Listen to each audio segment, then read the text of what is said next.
Não, palmas para a Bolívia. Eu vou perguntar ao Ariel se alguma vez ele imaginou que isso ia acontecer na vida dele. Você reconhecer derrota é o gesto mais nobre e mais importante numa democracia. Aqui no Brasil, parte das nossas encrencas começou quando Aécio Neves não reconheceu a vitória da Dilma. Ah, é verdade. Ali começou a parte de grande encrenca, que aí você quebrou ali, digamos assim, o pacto democrático entre o PT e o PSDB, né? De reconhecimento, de derrota, de alternância, de poder, enfim. Mas eu perguntar ao Ariel se ele imaginou algum dia que ele fosse elogiar a postura democrática de um candidato derrotado na Bolívia e nos Estados Unidos, que é sempre referência para quem fala em democracia. O Trump está dizendo que não vai reconhecer a vitória. É muito inusitado, né, Ariel? Pois é, tá aí o Messa admitindo derrota para o Luiz Arce.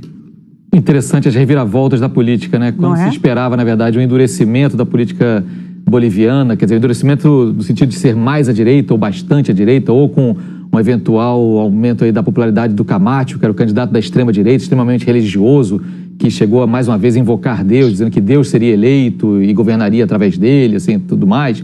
A própria Jeanine Áñez, também a presidente interina, entre muitas aspas também, e foi a primeira a reconhecer, antes mesmo dos resultados terem sido divulgados oficialmente, a OEA, que lá atrás apontou fraude naquele processo eleitoral, e depois reconheceu que não houve fraude no processo eleitoral e que quando as Forças Armadas chegaram e pressionaram o Evo Morales a renunciar, na verdade, configurava-se ali um golpe dentro da Bolívia, usando ali, teoricamente, ferramentas da democracia, mas houve um golpe ali, tanto que a própria OEA, que não tem nenhum pendor mais à esquerda, nem nada, pelo contrário, é sempre acusada de fazer ali a política dos Estados Unidos, teve que reconhecer. Agora, faltam alguns reconhecimentos importantes também nesse momento, eu acho, para essa vitória que é absolutamente inapelável do Luiz Lúcio Arce, né?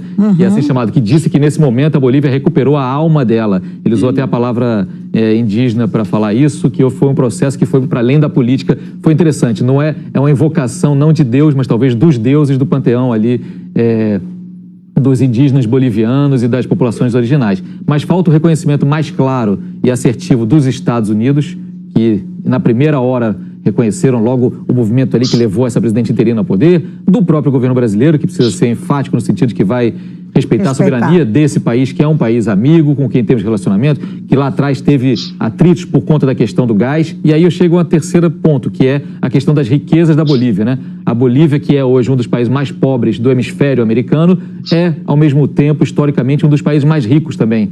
Foi vilipendiada, dilapidada desde a época colonial, quando tinha as maiores reservas de prata do mundo, e essa prata irrigou aí cofres na Inglaterra, cofres na França, cofres na Holanda, cofres em todo canto do mundo, só não deixou riquezas na Bolívia. Depois, séculos depois, a Bolívia constatou-se uma grande riqueza em gás.